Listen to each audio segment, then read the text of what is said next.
Hey everybody, it's DJ with Blissed Out. Presented by Blissed Out Media, sponsored by Blissful Cleaning. Today we have Zane from Erie Waste.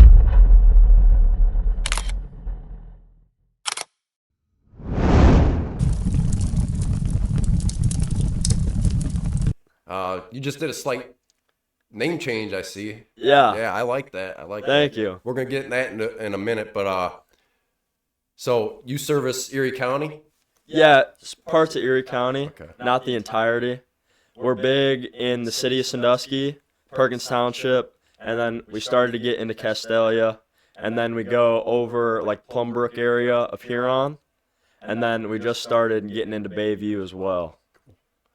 Yeah, so you that's kind of how I started too. I would concentrate more on this, and now we're kind of branching off into little farther out areas, right? Which helps. Density's really big in trash. Yeah, that's the biggest thing. So staying tight.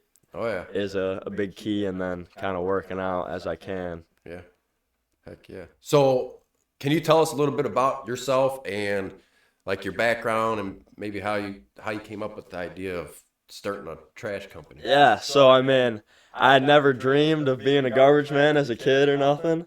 I see a lot of dudes that are in garbage my age. It's like they came up like little kids love fire trucks. There's like kids that love garbage trucks and they grow up to be a trash man. That was never me. So I worked manual labor jobs my whole life. I started working when I was 14 on a farm. So I've never been an office guy or nothing. You know what hard work is. Yeah. So I throughout high school I did all manual labor jobs. I was born and raised in Sandusky, graduated from Perkins High School in 2021, and I went to college I was a collegiate athlete at the University of Findlay. So I went to be a graphic designer actually, and I thought I didn't want to work in the office or work in the field for the rest of my life or work a labor job. So thought that would be a good change in my life, but 1 year in college and I realized I hated it. So you burn out after 1 year? Yeah. I've had enough. Yeah. So I came back home and I worked construction for a year with my dad, and I was like the demo guy. So I was dealing with dumpsters all day, every day, seeing these dumpsters coming in and out, and that just gave me the idea of like looking into that industry. So I started, junk removal was real big, but junk removal, like, I didn't always want to be looking for that next job.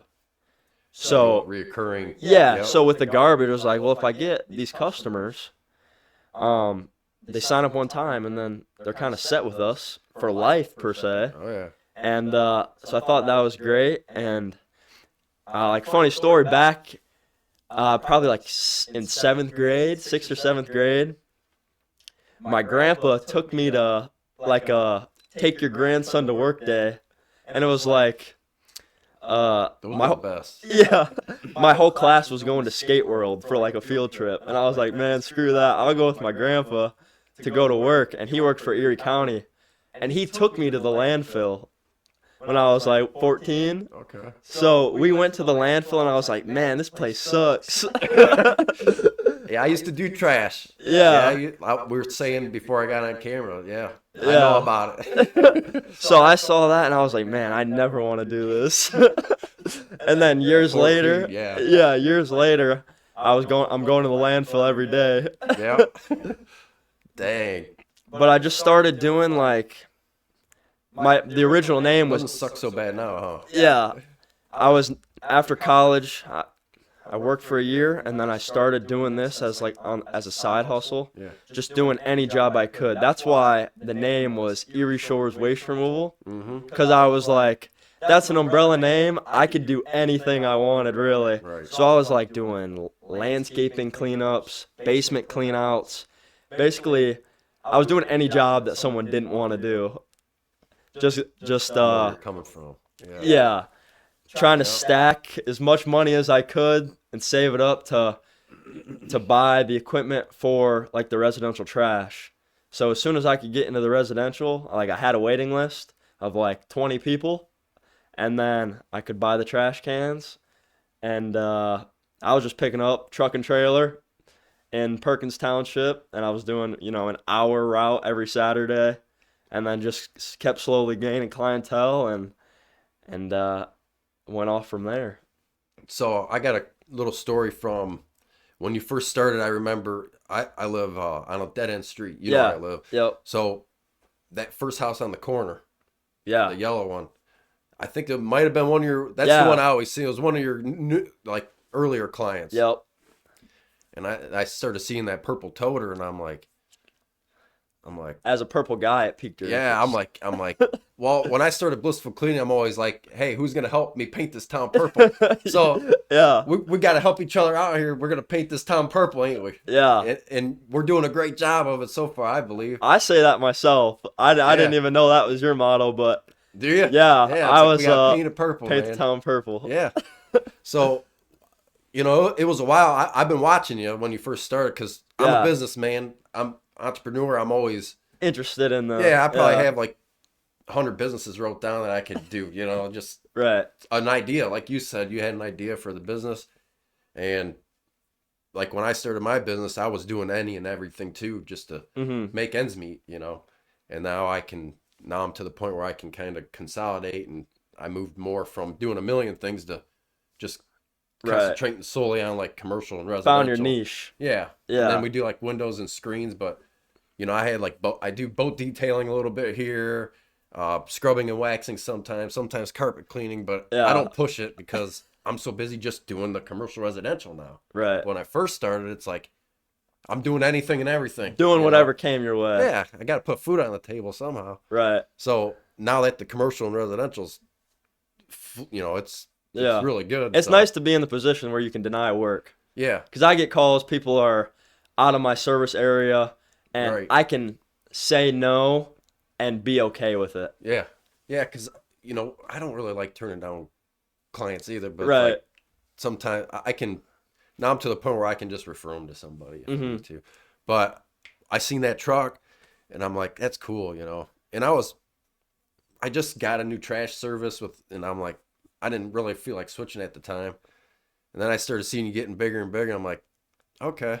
And I'm like, I kept telling my wife, I'm like, we gotta do purple. We need purple toter. We need purple toter. Yeah.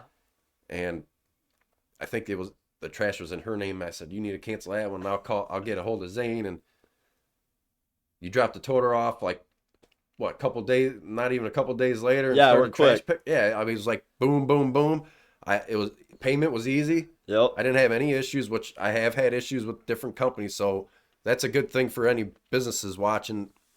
If you don't have something automated where you can get payment quick or get people to pay you quickly, then that's something you're good on that one. That's a good one. I end up paying for the whole year for the trash too. Yeah, you get a little discount. Yeah, I got a little discount. I pay for the whole year. You can pay what how's your payments go? Quarterly or yearly? Okay. So every 3 months or pay for the full year. Cool. Yep. Yeah, I just paid for the full year, and you sent me an invoice. Boom, I clicked the button. Was done. It's as easy as any big commercial company that's got things set up. Big thing when I was starting out was I had a lot of inquiry about people looking to sign up, but I slowly grew. Cause we buy trash cans in like rounds of 50 or rounds of 100. So I would like buy 100 and then slowly get these people. And then every 100 accounts per set, I would just like stop taking new customers. So like I purposefully slowed my growth to make sure like my current customers are getting a quality service. I didn't want to overbook and then the service quality goes down. Yeah. So I would definitely say I could be much bigger now than I am, but I think it was well worth like that risk. Right. Yeah. Sometimes it's easy and better for you to do that. Yeah. Because if I couldn't handle, like if I onboarded 100 new customers in a month, say a year or two ago, I would have been screwed. Yeah. So it would be awesome, or it would have been awesome, but I don't know. I have no business background whatsoever. Right. No family in business or nothing. So I was just flying by the seat of my pants. Yeah, I had a little bit. my grandpa, he was a mechanic in Sandusky, so he knew a little bit, but he kind of did it when they ran a lot of like the Sohails and BPs back in the day. Mm-hmm. So now it's Mickey Mart's or whatever. But anyways, they did like the full service stations they had. So he ran that, and he had a crew. And then when I was growing up, then he had like his own place. Yeah. Because BP and they were getting rid of like the self-service stations, and where people would actually go pump your gas, clean your windshield. You can get your oils changed and everything right there.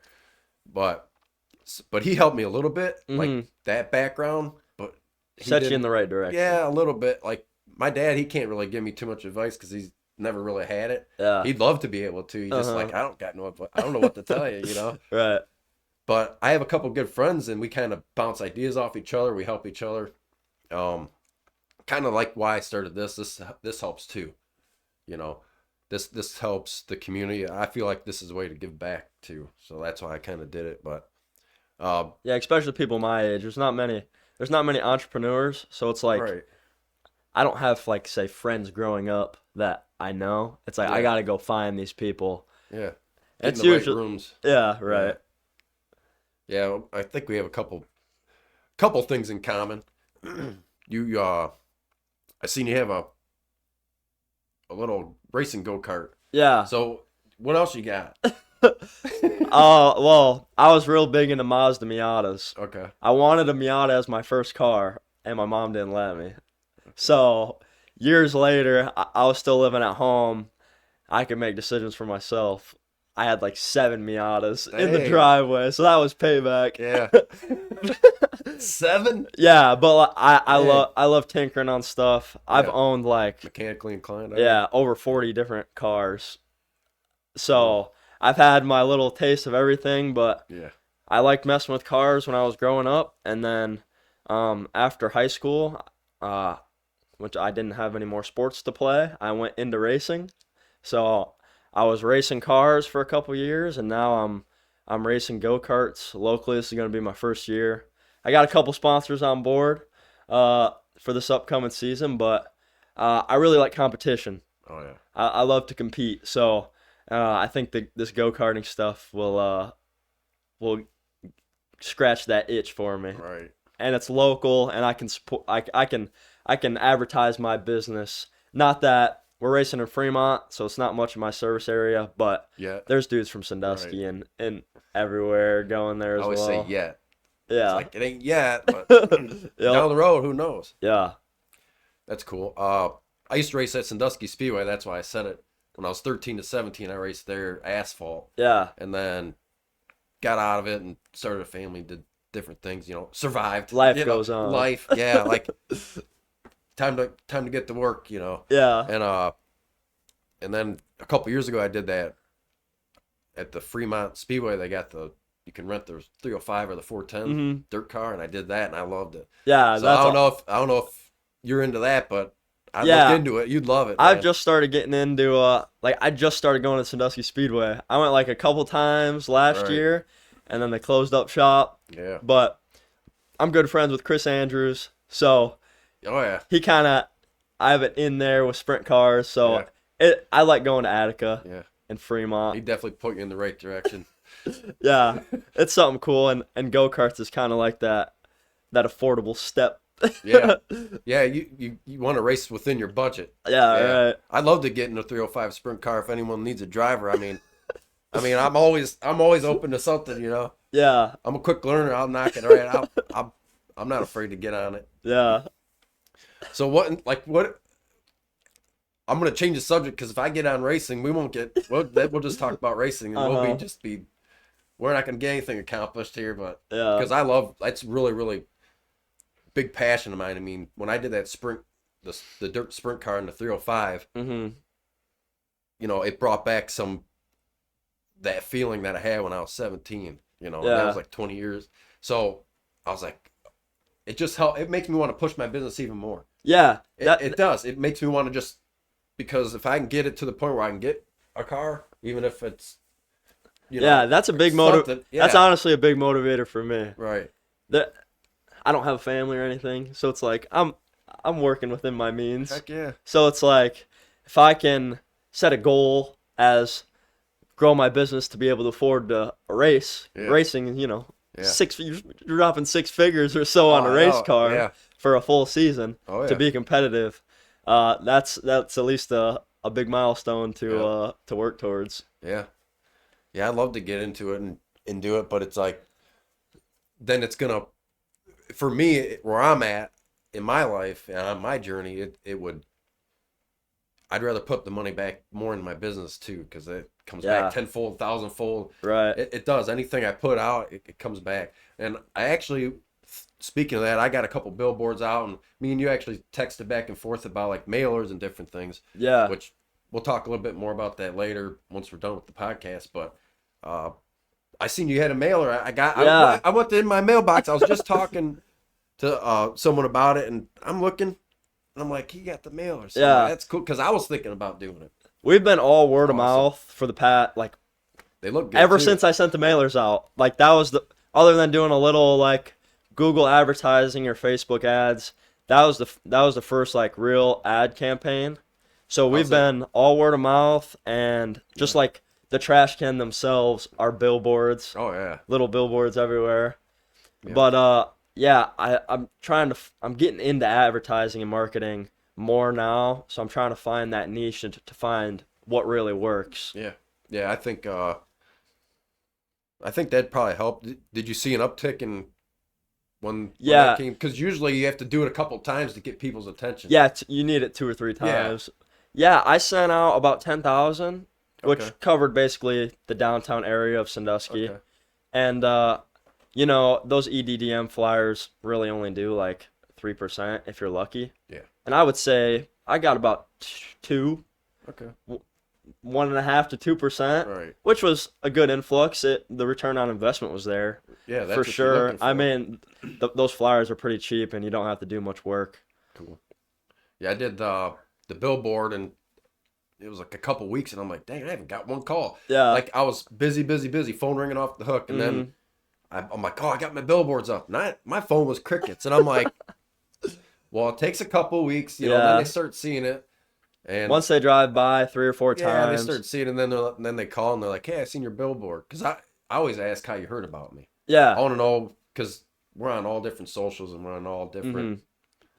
You can find us anywhere, really. You want to know where it's coming from. Yeah, it just helps, you know. Get a little idea. You want an idea of kind of where your business... A lot of people, it's just, I Googled you, and you were on the top. Google likes us, we're up on top. I don't sponsor or nothing. It's just... I did a little bit I did a little Google sponsorship, but I feel like if I'm looking at businesses on Google, I'm scrolling past the sponsored and going to like Google's recommended anyways. Yeah. Well, here's the next question we got.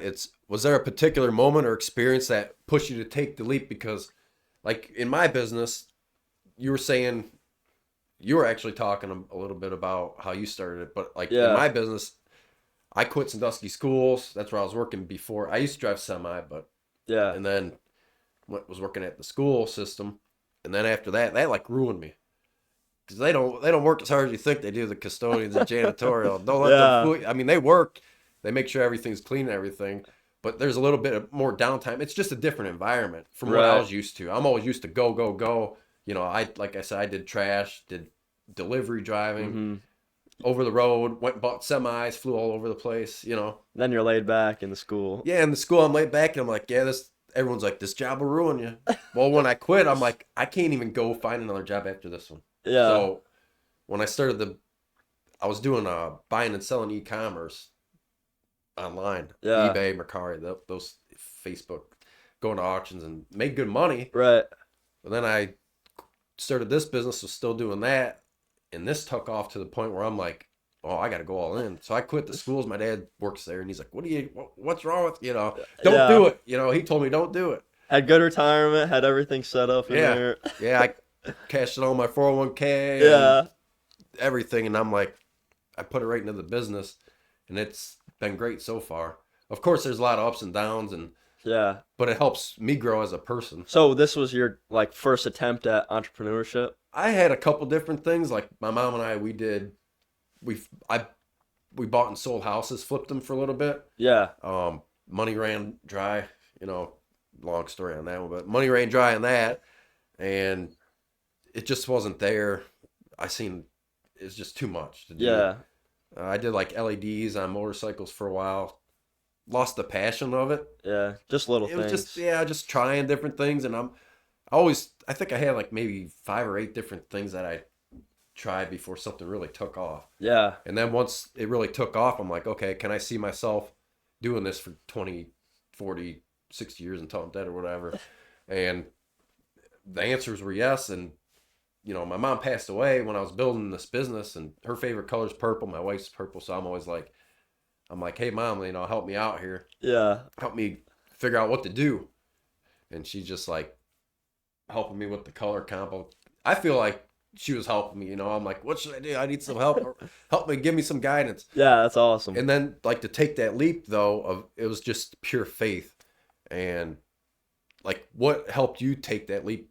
I know you're a little bit younger. Yeah. You're more, like, I was more, like, reserved when I did it. I'm like, am I really going to do this? Like, I got 2 kids. I got, you know, a house, wife, family, dogs, cat. You know, I got a lot of responsibility, and for me to just jump into something like this without really nothing, no background of anything, and entrepreneurial a little bit. Yeah. But now I'm like full blown into it. Like, I'm constantly wanting to learn something new. But like, what took you to take that just huge leap? It is a leap. Yeah. I mean, I'm not too calculated. I think that helps me. Yeah. And I'm not great with math, so it's like, I think the numbers made sense. So I think it's like, I always say the less you know, the better. So it's like, I didn't really know what I was getting into, but I feel like if I knew what the extent of what I was getting into, it maybe would have stopped me. But I'm a risk taker for sure, which helps. But I worked, I don't know, 5 or 6 jobs when I was growing up. And I just never liked a boss of mine. Yeah, that was my issue. Not that they were bad. It's just like, the way I'm wired. I don't know. They're just kind of, I knew how I wanted a job to be done, and they weren't really doing it to my kind of, I don't know, standard maybe. Yeah. But, and to be an entrepreneur, I'm in charge of how much money I make. If you're working a normal job, I mean, you're making a salary and like you're hoping for a raise, or you're hoping for like that promotion. Which if I want to go get a promotion, I'm gonna go out and sell some trash cans or sell some subscriptions. Yeah. So it's like, I want to be in charge of my own fate. So I think that's definitely what helped me make the push. And I was living at home with my parents, so I was basically 100% profit. Good. Starting off, yeah. That's the way to do it. Yeah, I always say, like, fake it till you make it. Mm-hmm. Customers would call me, but, like, ask me a question. I was like, wait till I get in my office, or, like, I'll call you when I get in my office, and I'm going in my parents' basement in my bedroom with my little office. Hey, it's an office. Yeah. Did you use it as a tax write-off? It's an office. Yeah. Yeah, I like that. Yeah, so my parents weren't too happy. They got garbage trucks in the driveway, stacks of trash cans in the driveway, but that really helped me take the leap. And I guess with not much overhead, and they were happy to help me. I mean, that really helped me make the jump. So did you just start off? You started off with no toters or nothing. You were just grabbing bags, weren't you? Or did you have a couple toters? I started with trash cans. Okay. So a lot of people don't. They have like a whole bunch of mismatched colored trash cans where they'll buy them used or secondhand. Yep. And I saw the value in making that brand identity. So I got all the same color trash cans, got them professionally made up. My parents live in the country. I had a 18-wheeler coming down this back road in the country, chucking trash cans off in the road. So, I mean, you got to do what you got to do. Yeah, I got some crazy stories. But, yeah, we were originally chucking bags out of the trash cans. Yep. So we made everybody, like, bag trash, which it keeps it clean. Yeah. And people still bag their trash. That's what we prefer. Because, I mean, even if you're dumping a trash can, there's going to be trash loose flying. So it just helps trash stay out of the environment and whatnot. But, yeah, we were just chucking trash by hand, doing like 500 accounts by hand. my shoulders and back were not feeling good. I seen your truck the other day. I drove. Yeah. I think I was driving through Route 250 somewhere. Mm-hmm. I seen you. I don't know if it was you, but I seen. No, I don't drive the truck. Yeah, good. Yeah. Good. Yeah, we just bought that about a year ago. My original garbage truck, I don't know if you ever saw it. Yeah. I built that. So that garbage truck the Packer itself was from like the 60s. And I bought a cabin chassis and mounted that onto the body and plumbed the hydraulics and whatnot. So it seemed original to me too. I was like, this. It definitely grabbed your attention. Yeah, because it was different, vintage. Yeah. And to get into the city, you have to have a garbage truck. So that was my compactor garbage truck, and it passed the inspection. Good. So that opened up. Did you have to go to City of Sandusky to have it inspected? Yeah, they inspect our trucks every year. They'll drive, like the health department, they'll drive out to our shop and inspect the trucks, make sure it's all up to date, and it's we're not leaking garbage juice on the streets. Yeah, you don't want that. Yeah, I know about the garbage juice.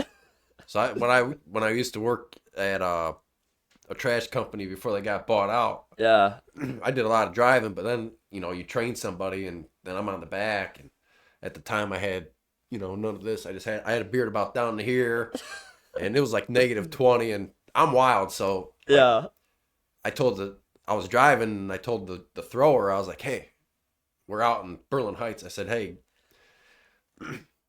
so I'm going to take my shirt off. I'm going to go pose by this, So I go pose by this trash toter with no shirt on, long beard. And I sent it to all the people at work. And they're like, we need to do a calendar, like sexy trash man or something.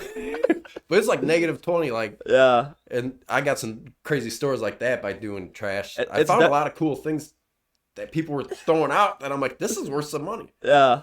Because I've always been into the antique stuff, too. Yeah, it's definitely brutal in the winter. My guys are always bringing random crap back to the shop. Yeah. We got a nice collection of stupid stuff. Yeah, it's fun, though. It's fun because, like that old saying, another man's trash is someone else's treasure sort of thing. Yeah. It's true. Like, I found some old Schwinn bikes, Yeah. Rich people are like, oh, I don't need it. I'm just going to throw it out here. I'm like, can I just come back and get this later? And they're like, sure. Yeah. So I got some cool stuff. It's long gone now. Yeah, we don't have nothing of value. Right. For some reason, we keep finding bowling balls. Oh, they're always So we have a nice pyramid in the back of bowling balls of all things, but that's just funny. My son would like that because my oldest and youngest, they bowl. Yeah. And actually, Angelica's kids bowl too. But they're all into bowling. Yeah. They love the bowling. I don't know how often you're going through bowling balls, but well, it's always new ones. Yeah, we're always buying new ones for them, and they ain't cheap. Yeah. Need to find something to do with bowling balls. I know. We're thinking of building a big Newton's cradle. Explain that. Like the balls on a pendulum. You're gonna make one? Yeah, big one. That'd be cool. That'd be cool for some content. I can visualize it just. And you know how them bowling balls sound when they hit each other. Yeah. Go viral with that. Yeah. Anything for some cool content. Right. All right, Zane. So what challenges did you face when you first started?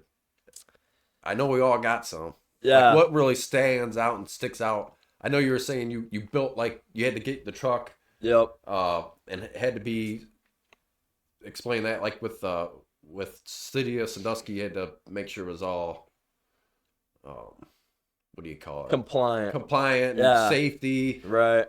So that had to be an issue. But, like, is there anything that, like, really sticks out to you that, like, maybe you felt friction or resistance trying to get moving on? Yeah, quite a few, like, little things. Just learning business, really. Setting up computer stuff. I'm not really computer savvy by any means. So just setting up billing processes and stuff. Being like a small business, I mean, you're kind of a one-man show for a long time. So I had my hand in every single thing. So just long hours. And especially starting out working 2 jobs. I was working construction. And then every day after work, I was making trips to the landfill, or every weekend, I was clocking another 40 hours on the weekend, or however many hours, working 12-hour days. on the weekends. So just like long days, you'd go home just dead tired. Yeah. But the back end sort of thing, like I started in Perkins Township, so there wasn't many rules. Okay. But I like building trucks, so that's like the easy part for me. Like I had to drive to West Virginia to go get like that little garbage truck. So sourcing equipment. Is that a Facebook marketplace? Yeah, yeah. Them are the good ones. Oh yeah. Yeah. Some old redneck in the hills of West Virginia had this garbage truck in his backyard. No way. Yeah. Did you get a good deal on her? Oh yeah. Yeah, good. So it paid for itself. Oh, for sure. That's awesome. I still got it today. Oh, do you? Yeah, that's our You little. might have to keep it now. I know. It's a parade vehicle. Yeah, yeah. Well, hey, speaking of that, we do like the parade that goes down 250. Yeah. Every year. I think it's the Memorial Day. Uh-huh. We're gonna be doing that again. You throw out candy and do different. Yeah, things. I would love to take our garbage truck down the. Yeah. Yeah, down they the have room parade. for you. Once I get the info when it becomes closer, because I think Mhm. it's around May or something. I'll get it to you, and Yeah. because we usually go. I think we did it once already, so we're gonna start doing that every year. It's fun. Yeah. It's yeah, fun. that's It's awesome. fun. Yeah, to throw candy out and throw little things out to people, and then we do like the trunk or treat, and there's other different things we're gonna be doing. Yeah, we try to do as much of that stuff. We're not really well known, like in the grand scheme. Mhm. So it's like we have to reach out to like the city or like these event people. We're not really getting reached out to Right. quite yet. But like even like the touch a truck down, Yeah. I think it's on the pier or something. We're trying to get into that. I don't know how many kids are trying to touch a garbage truck. Right. But You said they like trucks. we're trying to do anything just to get our name out there. Yeah. And they have like the first night Sandusky, which is like a New Year's Eve event, Yeah. and we get our trash cans down there, at I the remember pier. you doing that, and you kind of promoted it a little bit. Yeah, so we try to That's do as cool. much stuff as possible. Yeah. I love to barter my service. So like if I can get my trash cans down there, I'm happy to pay for whatever trash they make. Right. So Yep. that's awesome advertising that I can do. That's on like the local level. Cool. Did you I think that's a great idea to do things like that. Mhm. Like I don't know who does like bike week stuff or anything Yeah. like that. That's something too to look into. Usually like the That's greater probably nuts. the Greater 'Cause you're Sandusky probably there every Partnership day. handles they do? that. Yeah. Well, maybe someday they won't want to. You can do it. Yeah, I'd love to do stuff like that. So what's the most rewarding part of Erie Waste and you owning your own thing? Like what's the most rewarding? I got some stories of what I think's the most rewarding Yeah. part. Like we're helping people stay out of nursing homes and assisted living areas for the elderly, and then like the commercial clients, it just helps, when you're in a commercial property, especially like a healthcare facility, doctor's offices, like, and you're in there cleaning 2-3 times a week, Yeah. or even once a week.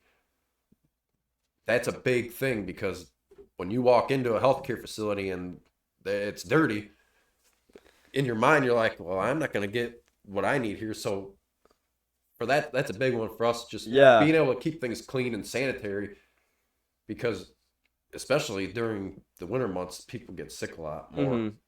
We're all confined together. So if you can do your cleaning and keep it that much more like healthier it just environment. helps. Yeah, it actually it helps the air quality too, just having things clean. And a lot of different companies I've found, once we get in there, they might have a dirty or messy spot, but just from us being a cleaning company, I think, and us going in there, it kind of puts everyone that works there on a level too. Yeah, raise the standard Yeah, for the it kind of does. I feel like, because there's spots we've been in where I'm like, man, this place is trash, and then all of a sudden it's not trash anymore. After a couple months of us being in there, you start seeing this person's office cleaner, or that person's they're taking better care of their desks even, Right.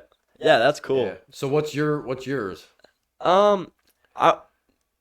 There's a big I think I know what it is. what would you say, like there's a big I'm looking for the word. Monopoly. Yeah. There's a big monopoly with large garbage companies I've noticed that. They can, there's just a handful of them, like yeah. two big ones. Mm-hmm. And they take advantage of people very tremendously, especially old people on auto pay. They'll jack people's rates up every quarter. Happened to me. I get nightmare calls of people saying they're like spending $500 a quarter for one trash can. Right. Just stuff like that. So it's nice to have like a community or like a local company like myself as just another option for these people, because it's like they don't want to, if they're unhappy with this one large monopoly, they go to the next one and they're kind of getting the same thing.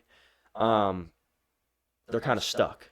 Yeah. So if I'm in that option to where I'm like a bigger local company that's reliable, and I can offer the same service, if not a better service, at a respectable rate, and we're not taking advantage of our customers price-wise, that makes me feel good.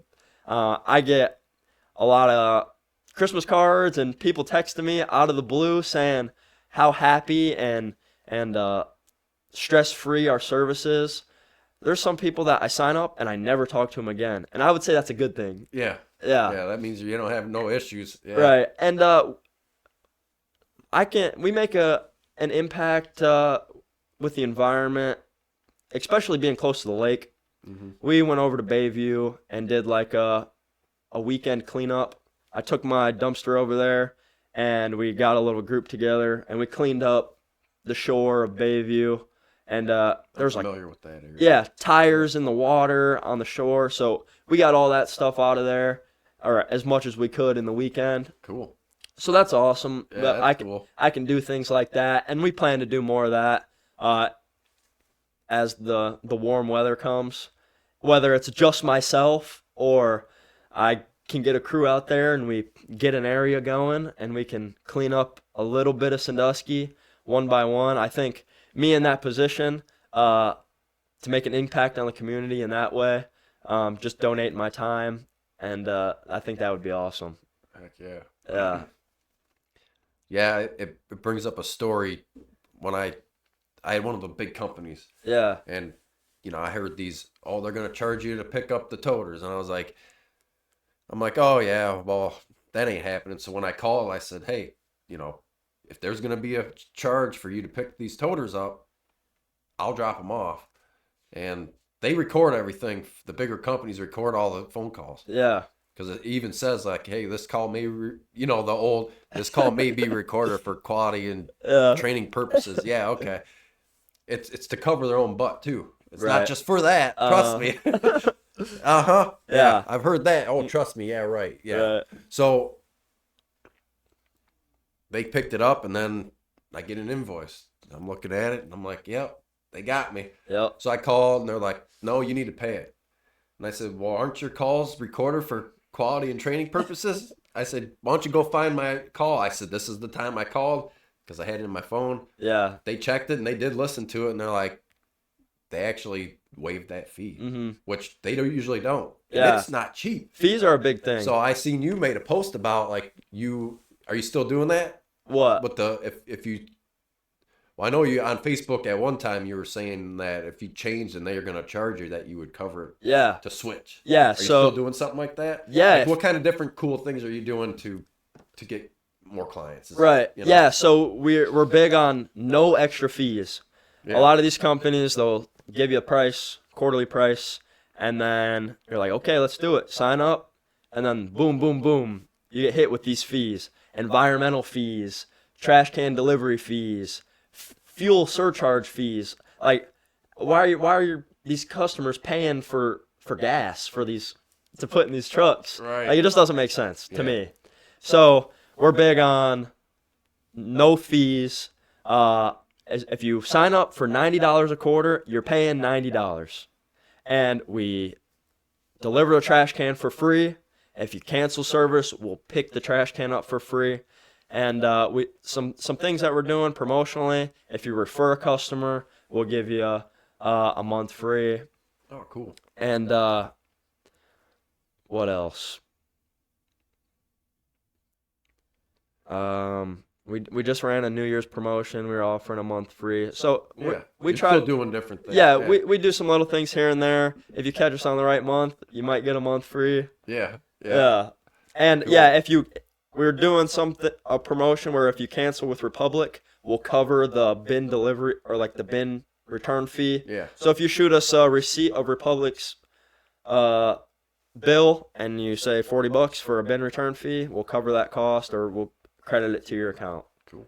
So we try to make it as easy as possible for people to switch over. Like if you called me to sign up with service, you'll be on the phone for 5 minutes. Yeah.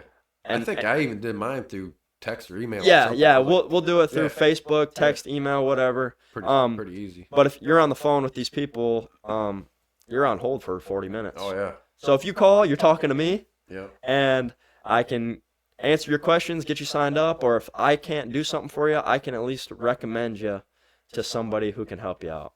Cool. So I like all you're doing, and who wants to get an invoice and you got to read it for like 5 minutes to see all the charges. And I remember, like, I can visualize the invoice, and it's like simple, all these different things. Yeah. Yours simple, like yep. And I'm like, I like this. That's my nice. Goal of structuring the business was to be, I want to provide a service that I would want for myself. So like, if I wanted to sign up with trash or sign up with any service, I call. I want somebody to answer the phone. Yeah. Would you hire you? Yeah, right. Yeah. If someone sends me an invoice, I want it to be clear cut and simple. Yeah. So that's kind of my goal. I wanted to make it as easy as, like, if I was to use a company or whatnot, I would want to provide a service that I would want for myself. Cool. Yeah. So what's a turning point that helped your business grow? We all got like this turning point where it's like, because I actually had the owner of the Old Dutch when we were on the podcast. You said you've watched it. He was talking about like he hasn't really seen that many businesses grow to the as quickly as in scale like he's seen Blissful Cleaning. Mm-hmm. And that's same with you. I've seen you from this and you're growing quick, but you even said that you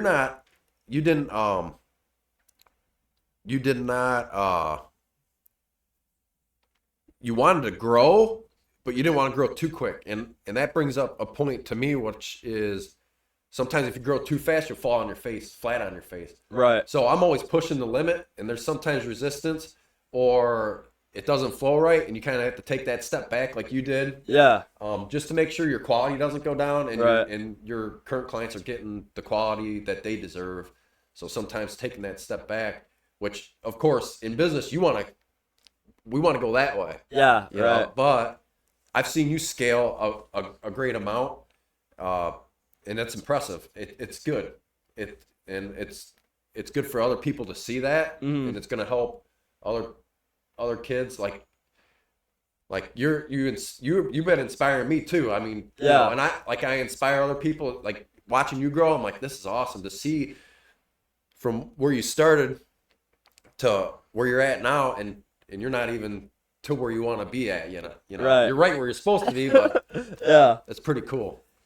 Yeah, I think it's just like my turning point was just kind of a natural growth of getting my name out there, and then when my current customers really started promoting me, and once I get one trash can in a neighborhood, just like you said, once I got that one trash can at the end of your street, then I got 4, 5, 6 other customers back along your street. It's like just that brand awareness, really. Yeah, I can almost see up and down my street. I'm almost in the middle. Yeah. And I see it a lot, yeah. Yes, and I would say a big turning point more recently was buying our location and buying a legit commercial garbage truck, which changed our efficiency like tremendously. And so we have a shop now. It's an old Ebert's Garage. Yeah, right there on Route 4. Yeah, on the corner of Route 4 and Mason. Yep. That was a shop maintenance shop for 60 years. Right. So it's an awesome spot.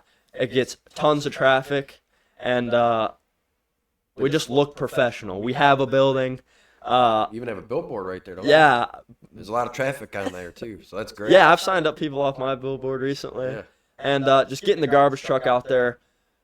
People want to support the small company, but maybe they saw my truck before, and they're like, this guy, Yeah. 50-50. But now that we have legit equipment, and it looks good out there, and we have nice trash cans, I think that really gave people the push to see us as a trustworthy professional business.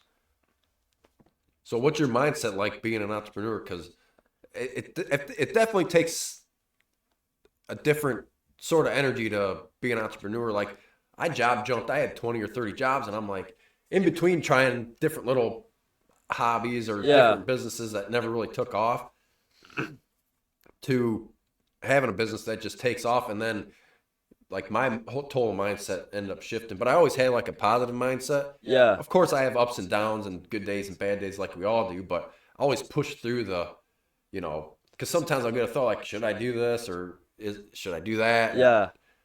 Different things. I definitely probably saw myself. I knew I was going to be self-employed or an entrepreneur, even maybe from high school or nearing the end of high school when I was getting in my late teens and 20s. I knew I wanted to work for myself. I just didn't know what I wanted to do. I was like doing pressure washing when I was in high school, did a couple of those jobs, like driveway cleaning, just stuff like that.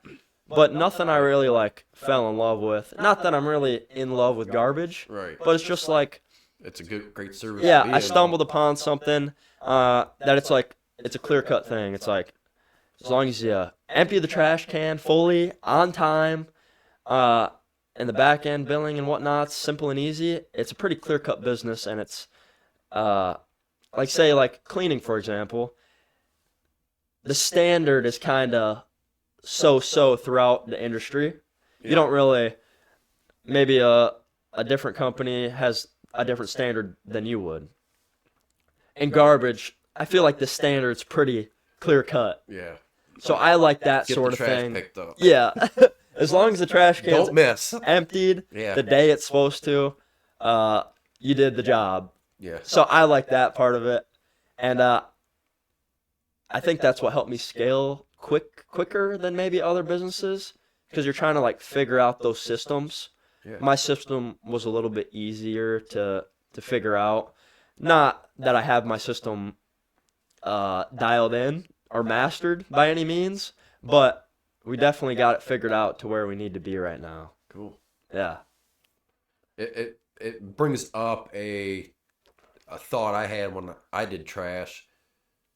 We would have the company I worked for. I think a lot of it's digital now, but like we had the paper, and if someone's trash wasn't out, we'd mark it. And all of a sudden, you get that call. They didn't pick my trash up, and it's like, it wasn't out. Yeah, it was. They always say yes, it was. Right. Have you come across that? Like, yeah, we have. or do you just go and grab it if it's easy access to grab? Sometimes we'll give people the benefit of the doubt. We'll like maybe route them for the next day if it's close. But we have a tablet, so any trash can that's not out, my guys take a picture of it, and it's time stamped. Okay. So. Not that not that I love to do it, but like people say, you didn't pick up my trash, it was out, and then I hit them with the picture, and then they never respond. Yeah. So it is kind of fun to own them. Yeah. But yeah, we ran into that a lot before we had our system set up. We just had to use their word for it, and the customer's always right. Yeah. So whether it was out or not, it did help that I was driving the truck, so I could remember.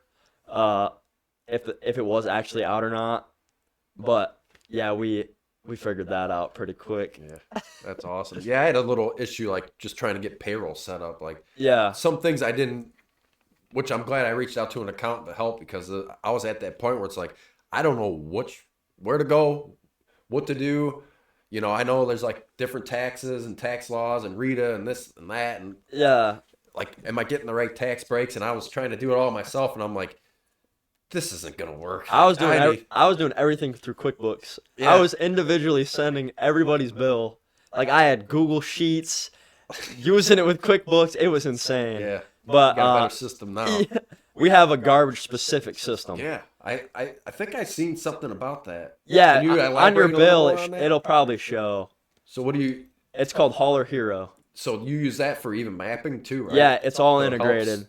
Yeah, so that helps keep what? Emissions down, fuel prices down. Yeah, so it optimizes. It optimizes the route for us. So it pins us to the most efficient routing. Keeps our mileage down, saves us on fuel. We're not running around kind of who knows where. And it integrates the billing with the routing. So it all flows perfectly. Before we had our own routing and our own billing. So now it's all meshed as one. So like if someone's bill's overdue, it directly marks them on the route to show that they're overdue. Yeah. And it just makes everything smoother for us. And it takes a lot of work off of me in the office. Yeah, like I'm constantly trying to put a different system in place just to make things run smoother. And I've learned that through a lot of different trial and error. Yeah. It's a lot of trial and error. It's like, and I've said a lot on my podcast is I don't consider anything like failing. Mm-hmm. It's just a lesson or something you need to learn. So I'm in a phase right now. I'm just like, I'm doing a lot of the cleaning currently right at this very second, just because it's not the quality. It's to try to find the right people that are, we hold people to a high standard here. Yeah. If you're coming in here and you want to work for us and you just want to clean, that's one thing, but we hold you to a high standard. This ain't just cleaning. It's you need to do it the correct way, and we have different systems, and we want things done a specific way, and especially these big commercial clients. Like we have a commercial client, it's like 25,000 square feet. Yeah. And you're putting in work. Yeah, and there's a certain way to do it so you don't miss it. I mean, there's probably 100 trash cans in the place. Right. You got to go get all the trash, and you got to do the 8 bathrooms, and then you got to do the vacuum the carpet, and then make sure the sinks are done, but you don't want to miss anything. So we always do, like, we have files where it's kind of like a diagram or a blueprint, and then like the room numbers or whatever. So everything is documented, so you shouldn't have to miss anything. Right, but you weren't doing that to start. So I mean, no. that was a system that progressively grew. Yeah. Or like kind of formed itself almost. Yeah. Well, I've noticed a lot of. I'll tell you what. I know I'm different than anybody, and I can see you like. We're all different, but I'm way out left center sometimes, man. And I'm like, when I go into a place, I have a semi-photographic memory. So like, if I go in, that's why I think I'm good at quoting and good at, because I go quote in person everywhere. Mm-hmm. Residential, I can pretty much, it's easy to do, but I still want to go meet and see exactly how dirty. Right. You can't tell from a picture how dirty something is. Right. So I'm like, all right. But when I go in somewhere, I have a photo. I can close my eyes and visualize me being there. And a lot of people don't really have that. Mm-hmm. So when I would go in somewhere, I'm like, this is easy. Like, I'm like, this is easy. Like, I can figure out how to make things flow and make things work properly and how to do it the correct way so you don't miss a trash can, so you don't miss a bathroom. So you don't miss, someone's bathroom at home even, or bedroom, or we have different systems in place that every other month you're going to do this. Every other month you're going to do that. Right. And then like the basic cleaning between those too. So when I go in somewhere, I'm like, okay, this is easy. But then I go train someone and they're like, one person I had, they're just like looking around. They're like, that deer in the headlight looked like, I don't know what's going on here. Like they were really overwhelmed. So I'm like, oh man, we need some systems here because like I said, like when I'm training somebody, we're training somebody. I was up at like 2:30 in the morning, which is fine. I'm always up early, but I go to bed early. Yeah. So between everything, I'm like, okay, what I'm going to do is I'm going to go check to make sure everything's good. So I always do a check, and I'm glad I did because there's a couple things missed. Nothing crazy, but like those things, I might have got a call or a text like, this can was this. Yeah, you want to that. do anything you can to avoid that text or phone call. Because not that it maybe matters too much to them, but maybe they'll remember it. Yeah. So just to make sure things are running smoothly and up to our standards, we always want to check in on our customers and clients. So, like, and you probably are like that. If there's any issues, they'll come right to you. Yeah. Like, hey, there's an issue. But, like, for cleaning, oh, yeah. I had someone call off a while ago, and they didn't let me know till, like, the last minute. So I couldn't get to that clean. So they weren't, the client wasn't too happy. Like, it was a commercial client, and they're like, it don't happen often. Right. So we got someone better in that position, and we're just going to keep putting different people in different places, see where they fit. Some people are better at commercial cleaning. Some people are better at residential. So it's like we kind of feel you out, too, when you get hired with this to make sure. Yeah, you kind of see where they fit. Yeah, see where they're going to excel the best at. Yeah. I'm not going to put someone in there and, like a lot of companies, like I said, I had 20 different jobs, so I learned a lot from them. Yeah, right. I learned what not to do. Yeah, right. Even if it was a bad experience. Don't treat your employees this way. Don't do this. Yeah. That's a big thing that I figured out was, although it might suck, you at least figured out what not to do. Yeah. Yeah. So that's what I learned a lot with just having all those different jobs. All right. So we kind of talked about this a little bit. We did talk about like what kind of sets your business apart from other businesses. Is there anything else that kind of sets you apart? I know we talked about easy payment and not having all these extra charges, just kind of making things simplified. In this day and age, with how quick the world works and how everything changes so quickly, it's good to have different systems in place and things that make things easy for the client. And that's how I am. Yeah. And I know how you are too. But like, what else kind of sets you apart from other ones in the area? Yeah. Besides just being the small business. Yeah. It's really little things. Right now, it's easier for me. We're small. I got 2 guys in the truck and me. So it's easy to keep an eye on stuff like that. Yeah. But little things like, if it's windy outside and the trash can falls over and the lid breaks off, another company, it'll take months for that lid to be replaced. If someone calls me and say their lid's broken, I'll run out there, either replace the can or fix the lid, and like within the week, just like that. Or I've had customers switch to me because a wheel fell off of their trash can, and say it's like an elderly person and they can't even move the trash can. So they'll switch to me just because their trash can's broken and they won't come out and fix it. So I make, note of that, to where if someone's missing a wheel, we'll slap a wheel back on next time we come by. Or right now, we were advertising it about last week or so. There's a lot of people that can't get their trash can to the curb for whatever circumstance. And we'll go, especially in the winter. Yeah, we'll do a door side pickup, no extra charge. We'll go grab their trash from their house, wheel the trash can out, empty it, and take it back to where it was. And you're not going to get that with a big company. Or if they do, they'll charge you extra. Which I don't want to say, if you can't get the trash can out to the curb, you probably have bigger problems in your life. And I'm not going to take advantage of that and throw an extra $10 or $20 on top of your bill just to take a couple extra seconds to go grab the trash can.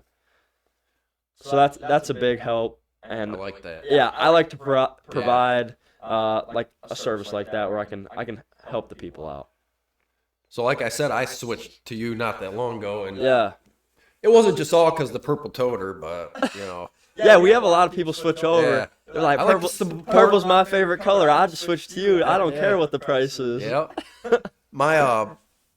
It's just weird because I like supporting local small businesses. Yeah. And actually, the last podcast I was on, we were talking about people say they do, but they don't. Right.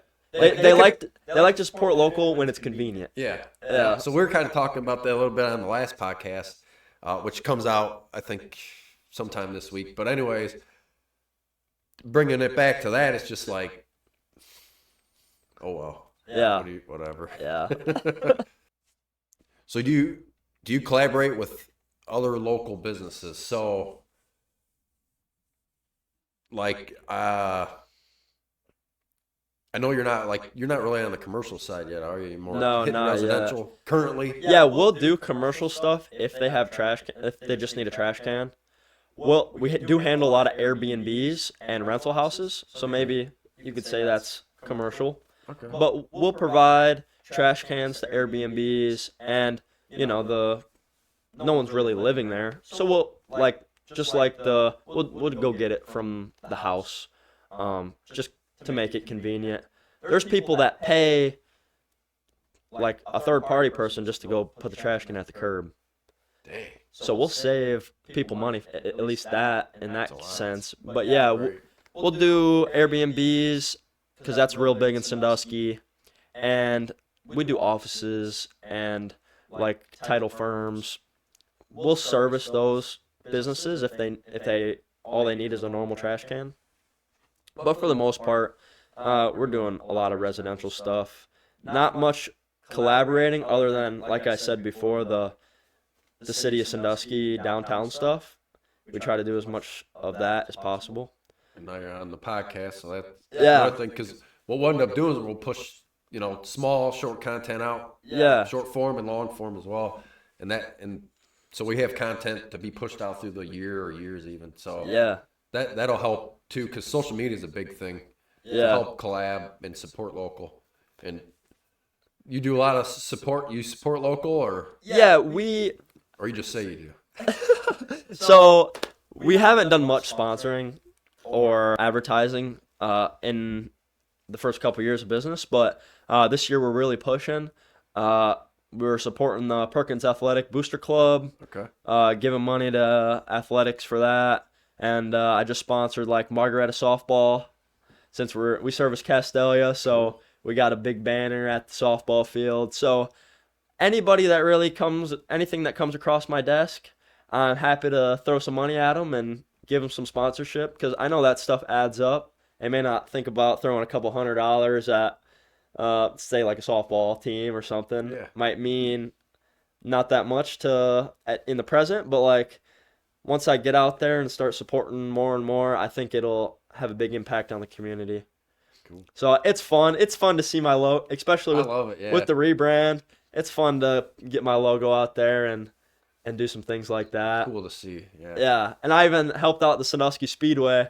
I helped clean out their parking lot and whatnot before their last season. Oh, geez. So I do things if I can help clean up, like Bayview, for example. If I can go out there and provide some services and make an impact and help people out, I'm more than happy to do that. Cool. Well, if you need service, Zane Robacher with Erie Waste, get in contact with them. Yep. Now, what's the easiest way to get in contact with you? Do you have a website? Yeah, so we have a website. We're doing a full website revamp right now. So in the next, say, month or so, we're going to have a really good website up there, and you'll be able to sign up on the website, go to your bill on the website. But the easiest way to contact me is just by phone. You can call or text us, 419-366-9434. And then we make all of our announcements on Facebook, so you can message us on Facebook as well. Cool.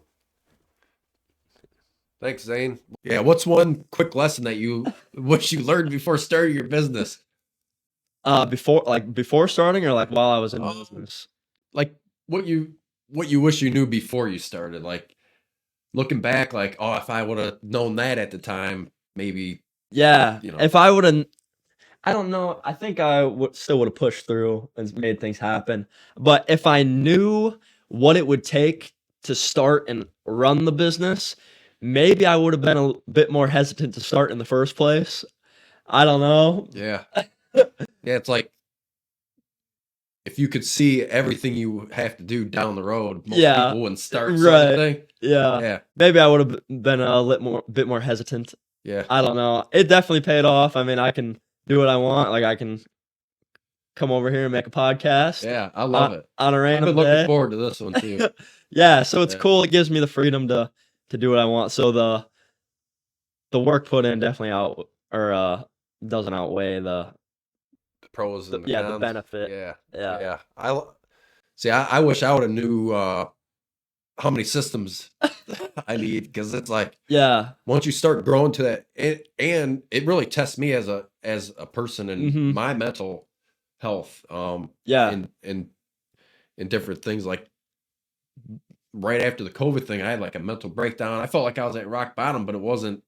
It was my own rock bottom. It wasn't. It was just like a mental thing after the COVID. It was hard for me to get back into. It was when I worked at the schools. Yeah, I was still in high school in COVID. Yeah, if you feel old. Yeah, I'm feeling it. Like bald too. Yeah. I wish I would have known too. Garbage is real cash intensive. Okay. A garbage truck's $100,000. Yeah. Plus. Right. So I mean, trying to get equipment, you got to be putting in some real work and numbers to be able to afford stuff like that. Too. Yeah. You someone local, or you do a lot of your own? I do a lot of my own stuff. You said you're mechanic. Yeah, I can do all the basic stuff. Recently, like, we had a computer go down on our truck, so I mean, there's nothing I can do about that. Right. But anything else, I've done every single thing to our truck, maintenance-wise, mechanical-wise. I could figure it out. So that saves me for sure. Yeah. But I can't reprogram a computer. So yeah, I gotta you gotta pay for some stuff to get done, but that saves me quite a bit of money there. Got lucky. Yeah. Heck yeah. How do you handle setbacks or tough days? I had one yesterday. Yeah, I just try to look at the bigger picture. Yeah, you just gotta. Yesterday for me, I was in my office, 11, 12 hours. It is what it is, but it's like one hard day. I don't know if it really kills me. Right. Other days, I'm sitting in the office looking for stuff to do, waiting for phone calls. Yeah. So I mean, it all works out. Cool. And I would much rather be punching the clock 12 hours a day for myself than working for somebody. Yeah, me too. I know the hours that I'll put in is a direct return for myself and the company, right, and my customers. So I think that helps out a lot. Cool. Yeah, I'm like I said, I had a tough one yesterday, but it's like you can't dwell on that. I got to go this way. Yeah. I can't worry about what happened yesterday, even though I'm bringing it up, but really it's like time to go this way. Yeah, I'm definitely customer first. Motivated. So I will do anything I can to keep my customers happy and to keep those bad phone calls from coming in. We usually never get bad phone calls about anything. One time, this lady was calling about another garbage company, but she was yelling at me on the phone. She's like, "Your truck did this and that." And I was like, "What color is it?" She was like, "Blue." And I was like, "Oh, thank goodness." Wrong company, lady. Yeah. And she apologized, but stuff like that, like, even though that phone call wasn't for me, I want to avoid that phone call for myself. Right. Yeah. Yeah, you don't want to. Those are the bad phone calls. It's like, I've learned a long time ago, if you want something, be nice. Yeah. Because if you're upset and you try to call in, like I was upset years ago and I called, maybe like a bank charge or something. Yeah. I'm like, what's this charging? Why you keep charging me this? I think it was like maybe for an e-statement. I wasn't in with the e-statement yet. So they were charging me to send me a paper bill in the mail. So I had to get that figured out. And there's a whole thing you had to do on the app to be enrolled in that, so you don't get that charge. And I call and I was, yelling and screaming about it. And they're like, "Sir, if you're going to act this way, we're not going to help you." So I learned a long time ago, like, kindness does kill. Like, just, I know things are stressful and I know we don't know what's going on in someone else's life. So you probably don't hold people anything like against someone having a bad day, and for sure, kind of taking it out on you, and you're not going to carry that with you the whole day. No. Kind of brush it off. Yeah, maybe for a second I'm like, like, what? It really hurt my feelings. Yeah. Just a little tear. Yeah. Like, oh. And then you're like, "Oh, it's a blue truck. I'm off the hook." Yeah. But like we service over 1,000 trash cans every single week. So I mean, with billing or something's bound to happen. That's pretty good. Yeah. A little thing here and there. Someone will call me. They're upset. Like, "I got this random fee." I'm like, well, I have no problem voiding this $3 or whatever. Yeah. Say you had extra bags outside of the trash can. It's, we'll charge you for it. But if they we didn't put the trash out, or we didn't have extra bags, whether they did or not, I'd be like, it's okay. $3 isn't gonna hurt me. Right. So I'm happy to make the customer just to kind of continue with your day and not have any big problems that are gonna pile. Time, I mean, my time is so valuable now. Being a business owner and entrepreneur on different things, I even have other things I'm working on behind the scenes, which I usually don't talk about those things until it's until it's out or close to out. Like I really pushed this podcast before it came out, which I usually don't do something like that because I feel like people will try to talk you out of it or things just that's a big thing too. Yeah, definitely trying to be an entrepreneur from a family that has no entrepreneurship. Yeah, they were definitely hesitant of me doing it. They don't understand. That's all. Yeah, they're trying to protect you, but but they don't know. A podcast, you got to hype it up a little bit. Yeah. Oh yeah. Yeah, that's why I did it, like, because I wanted to try to get some people. That's how you are here sitting here with me today, is because I did that. Yeah. And kind of promoted it before it was even out, and you reached out, and you're like, hey, this is something I want to do, and I'm like, sweet, So I'm grateful to have you on today. It's been great so far, convo. I don't know how long we've been talking, but I know it's been a while. But that's, and you seem to get used to the camera pretty quick. Yeah. Pretty down a little pretty bit. Adaptive, trying. Yeah. Until you see yourself on it, and it's like, I had someone on here, and she's like, it just felt weird to me being on camera, and I'm like, you'll get used to it. They're like, but I don't feel that way. I just, I don't know. I definitely push my limits. I went to Bayview, and I presented in front of the council. I was nervous as hell, but you got to get over it. Yeah. But you always say, and people say this all the time, it's get comfortable being uncomfortable. Yeah. So a lot of times I'm uncomfortable to the point I actually look for, because I know I'm going to grow somewhere, and it maybe like the fear part or that what if, is this going to work? Is that going to work? But I still push through that anyways. Yeah. Unless there's really a lot of resistance on something or red flags, which kind of, as a business owner, you kind of learn pattern recognition. Yeah.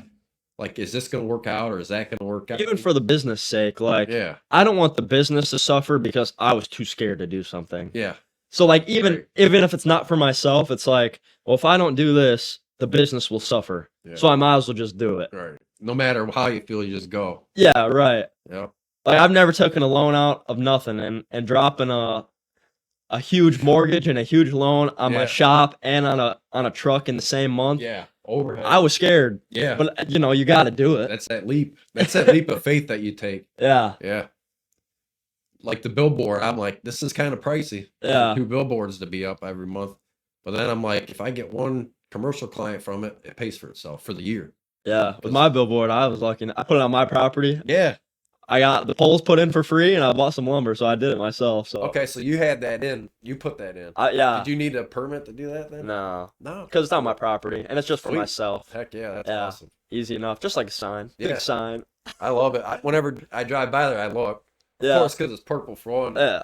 I like seeing small businesses, rise, because at some point you ain't gonna be a small business. Yeah. That's the goal, right? Right. You want to become a bigger business. Yeah, that's a big thing that motivates me. It's like, I hate sitting at the computer, but like, if I have to sit at the computer for 12 months, 18 months, and then eventually I can hire somebody to be in the computer, it's like, if I look forward like that, it's not so bad.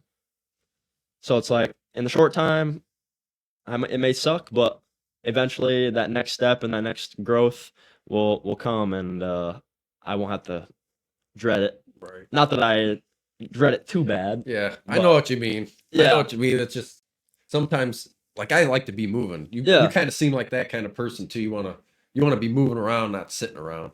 Right. Like I got that desk, this desk right here, it goes all the way up. Yeah. So I can stand at it. And now I'm looking at those treadmill little pads, because I don't like to be sitting down. I want to be moving. So like, at some point there's going to be a treadmill. I'll be walking, Yeah. Lucky enough at my shop, if I'm really bored and have nothing to do, I can at least go out there and maybe tinker on my go-kart or tinker on my cars. Yeah. And if I get a phone call, I can go back into my office. So cool. Not that it really distracts me too bad from my work, but like, if I really need a break, or I can at least have an outlet to go do stuff that I enjoy or clean up the shop or, things like that. Well, that kind of brought me to the next question I was going to ask was, how do you balance like your personal life and your, like running a business? I know you said you don't have a family yet or still young, which is great. I mean, there's not a lot of people out there. And if you have a little bit of tenacity and go get them, you're going to crush any of the competition. And I don't consider like I'm in competition with myself. I don't consider me being in competition with other people or companies. That's how I look at it. Right. I know a lot of other companies, they feel like I'm competition or that's how they feel, but I don't, as far as I'm concerned, there is no other cleaning companies that really exist that I feel like, they're doing this or they're doing that. I don't even watch what they're doing. I'm always like, what do I need to do to up my game? Yeah. Because I feel like I'm only in competition with myself and my limits. Right. We all have these limits. So sometimes I'll get to a certain spot and it's like that push through it sort of thing to get to the next level or kind of bang your head against the wall. That's kind of how I look at it. There's like the big guys and then there's me. And then there's a bunch of garbage truck, like truck and trailer haulers or just little guys. But like there's no one where I'm at, like the well-established little guy. So I feel like I'm in a good spot where I'm at. Yep. I mean, I think you are. Eventually, I would like to get up there with the big guys, but there's these companies have been in service for over 100 years and service the entire world with trash. So it's hard to battle that. Yeah. So what's your next goal? Or do you have any exciting goals or plans for your business? Another truck, maybe? Yeah. So I'm actually within the next 30 days or so, we're looking to buy that next truck. Cool. And our truck right now is under CDL. So we're looking to get our guys CDL certified and myself just so we have it. And then we're looking to get a CDL truck, much bigger commercial truck. And then we'll be getting into dumpsters. So we'll get 2 yards or like 1 yard all the way up to 8 yard weekly dumpsters for apartment complexes or restaurants or businesses. And that's a huge step. And then we'll be eventually after that, we'll probably get those dumpsters within the year to get in the commercial side of things. And then we'll progress into roll-off dumpsters where you get into the 8 yard plus 10, 20, 30, 40 yard dumpsters could be permanent or, like the once a week house clean outs.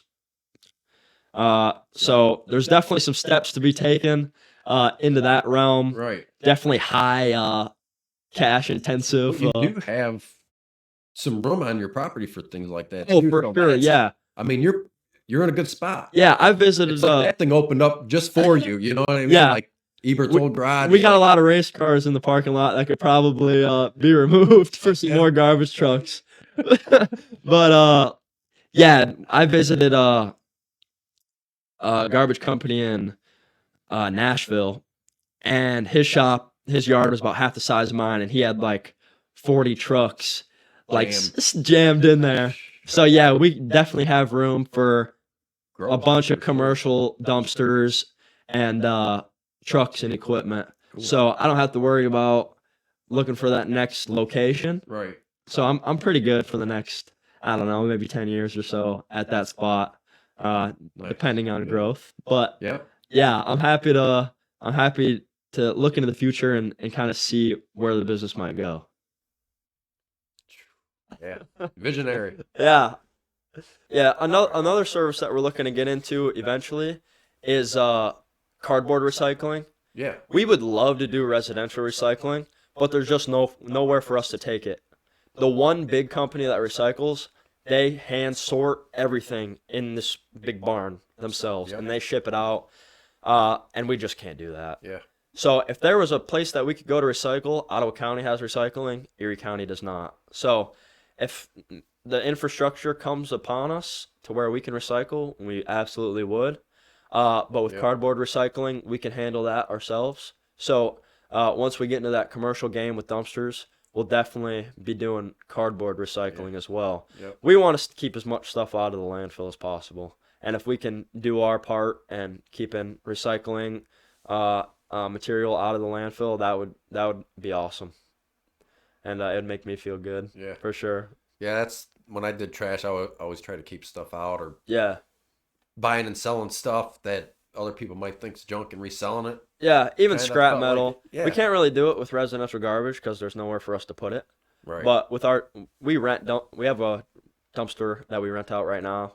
And if there's metal on top, I'll pull it out. We have a scrap pile at the shop. So I do what I can now. But once things get more commercialized, we'll definitely get more heavy into recycling. Yeah, there's another service we got going soon. Yeah, what you got? Yeah, so with the older people, they don't make much trash. They're maybe got 1 bag, 2 bags a week. Are you gonna do like tags or? So tags, I don't understand. Me neither. It doesn't make sense to me neither. how Cyclone did it. They're no longer a company, so that's not even a service anymore. Yeah. So our standard trash can's 96 gallons. This next trash can, I just put an order in for them. They are 64 gallon, so they're about 2/3 the size.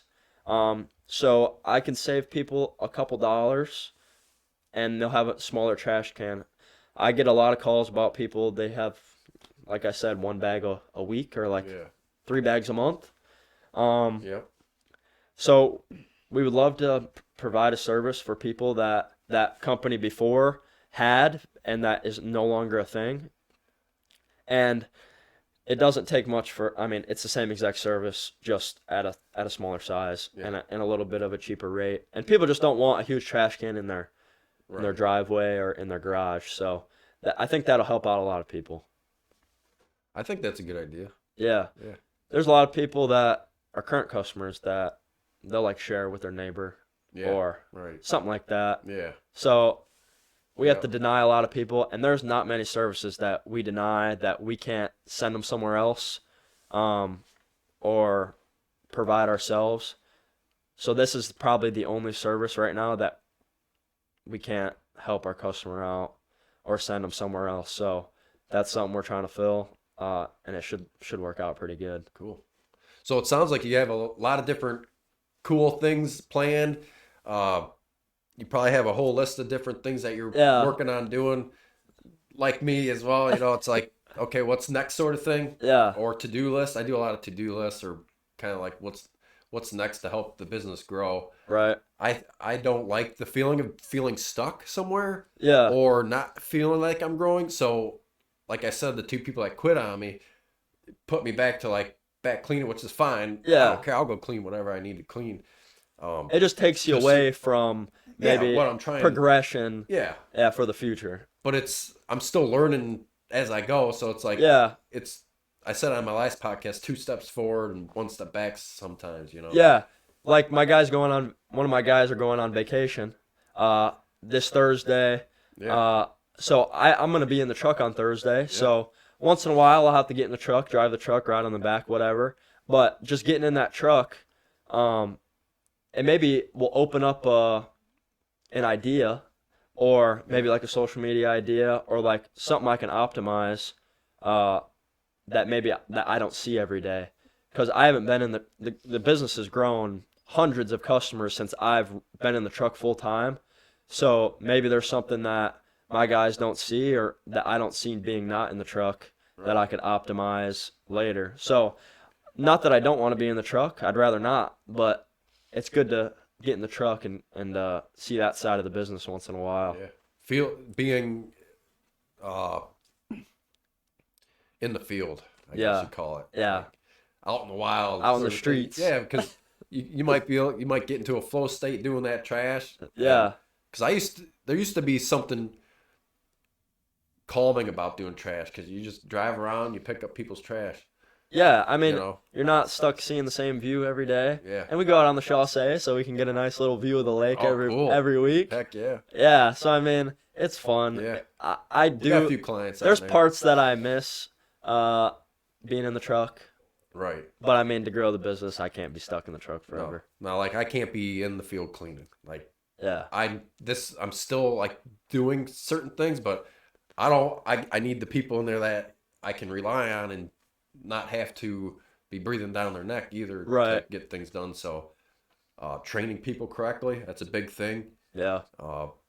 Which you'll come to find out, like, you want to make sure everybody's trained properly and the correct way and have different protocols for safety. And like, we have MSDS sheets and a whole bunch of different stuff of every chemical, like things that we need. Yeah. So, like, I'm always thinking how to become everything to make sure everything's legalized. And and you don't want to do nothing. Like, when I first started, you're just going by the seat of your pants sort of thing, like you said. Yeah. You don't really know what you're supposed to be doing. Yeah, you don't know what's legal, not legal. And then you start looking into it, and you're like, okay, I need this system, or I need this in place, or just to make sure you're all compliant. Right. Is all. So I think in my business so far, I think we're pretty close to being compliant on everything, if not. Yeah. But, like, workers' comp insurance, like all these different little things, REIT insurance. Hiring legit employees was definitely a big jump for us. Yeah. But now that we're getting into CDL trucks and whatnot, there's definitely a lot more stuff that I'm gonna have to be learning pretty quick. Yeah, for sure, definitely. So, is there anything else you could tell me about it before we wrap up, or before we start talking about racing again? Or I think we covered basically everything. Yeah. Anything else you wanted to talk about? That sticks out, or I think we covered. I think we covered a lot. Yeah, I think we did pretty well. I think we did good.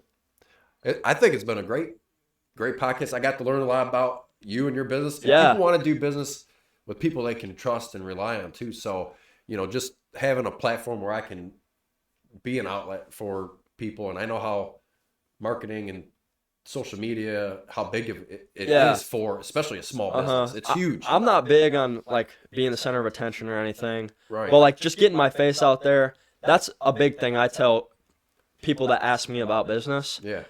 Just, they want, like, a business to a face. Yeah. So I even see it on my own social media. If I post a little video of myself, or, like, my face is up on the billboard, I'm not doing it because I'm arrogant. Yeah. Just people like that connection. And it just, like, gets more engagement on social media if you have real people. Yeah, I think if I didn't have a business at this point in my life, I probably wouldn't even be on social. Yeah, 100%. I wouldn't be posting nothing. I deleted my Instagram. Yeah. I'm fully off of Instagram. It's all business. Yeah. Yeah. I actually just took a step back. For about a month or two, I was posting a lot, and I'm like, I got to take a step back. I got other things to be focusing on. Yeah. Instead of taking pictures of I know people love me taking pictures of my food or seeing what I'm doing. Yeah, I like seeing your cold plunge videos. Yeah. What you're up to. It's been too cold. I haven't been able to get it. The whole thing froze on me. Usually take a sledgehammer or a big hammer to it, but yeah. You seen that one? Yeah. I'm wild. It helps a lot, especially if I'm in a lot of pain. Yeah. This job's physical, cleaning. Right. People like that though. It's like, somebody was asking me, they're like, you're crazy. It's like, about even like the race car stuff. They're like, we're seeing purple trash cans, purple building. You got race cars. They're like, this is awesome. Yeah. I was like, that wasn't really my intent, but right. It just gets people talking or whatever. See, I don't mind being the center of attention on camera at all, but I could easily be the other way too, and I don't care. I mean, it definitely takes some sort of something to start a podcast even. Yeah, I don't know. Being the host of a podcast. It's weird. Yeah. It's weird because I'm growing, I'm building the business, and then I'm like, let's throw the podcast on here because I've been wanting to. It was something I talked about a little bit. It's not like cleaning has anything to do with a podcast per se. No one's going to listen to a cleaning specific podcast, but like local businesses, especially, even like people just trying to be an entrepreneur, whether they're business or not, this kind of fits that category for them. Well, I think it's going to be cool. This is what I hope to get out of this. This is all I want is you to call or text me and say, hey, got a new client. I asked how they heard about me, and they said they seen the podcast or they seen the clip or seen, and that'll make everything worth it. Yeah, it makes it just one client. I'd be like, cool. Yeah. Or I feel like a lot of times talking, especially with other business people, you get ideas or learn something from them. So I was in a networking group, and I felt really underutilized there because I go all in on everything. Yeah. I'm not one to just do half-ass something. I'm going full ass, head first into something. And I just didn't think people took it as serious because a lot of the people that were in this networking group weren't business owners. A lot of them were placed there as employees, so they're not as invested. Right. And I just think it was too much, like too much ego. Yeah. Too much fake. People put on this fake front a lot, and it's like, I just come as how I am. I don't care. Yeah. But they're like, there's just certain things in that. But I learned a lot from it. I'm not saying it was a bad thing to be in. Right. But that's kind of when the podcast came up, and I'm like, it's 2024, 2025 at the time. And I'm like, why are we all meeting at this place for an hour and a half a week? Yeah. And then have to do all this stuff when we're so digitalized. It's not very personable either. No, I mean, I get more joy out of this. I actually enjoy this. Yeah. This is more fun to me. Anybody that I meet that's a business owner, like, I'll go out to lunch with them and just pick their brain. Like, I'm getting into some more advertising stuff. It's like, I'd rather learn as much as I can before I just start throwing money into advertising and hope something sticks. Right. Like, if I can get insight from somebody and just going out to lunch, I'm going to go eat lunch anyways. Right. So if I can go talk to somebody and learn something as well, I mean, it's a no-brainer for me. Yeah. Yeah. Well, it's been great having you. I'd love to stay in chat even more. I mean, there's a lot I could probably talk to you about because I think me and you have a lot in common. Yeah. I don't care if it's just racing we have in common. That means we have a lot in common because I could talk about racing all day. I dream about it, So I'm always, and my kids now, they love it too. So we're always going and rooting on our favorite drivers out at Fremont and Attica and doing different things. But like I said, it's been a pleasure to have you today. And maybe once you get some more things, maybe hop on another quick one down the road and an update. Yeah. An update. Like how's business now, maybe a year from now. Life after the podcast. Yeah. We ain't that big yet, but I'm working on it. Yeah. I'm working on it. I didn't do this, like I said, I do everything full force, so I'm not doing this to not be successful. Right. Yeah, that's a big thing. If I'm gonna go in on something, I'm going all in. Yeah. Yeah. Whether that's a good thing or a bad thing. Yeah. And earlier, he said he graduated from Perkins high school, and my wife's the head kitchen manager, and the first thing she says is, make sure you ask Zane if he remembers me. So, yeah, Kim, he remembers you. I remember. Yeah. He says, oh, yeah, I remember her. Yeah. She said you were always a good kid and smiling. And oh, of course. Yeah. Because she would tell me, like, I already got, like, how's this kid, Yeah. How is he? Because you're still a kid to me. Yeah. I feel like I'm still a kid inside. I feel like you're just as old as how you feel. I don't feel old yet. Yeah, I hope that happens to me. Yeah. But yeah, so this has been another Blissed Out Media podcast, sponsored by Blissful Cleaning. And today we had Zane Robacher from Erie Waste on, and it was a pleasure to have him.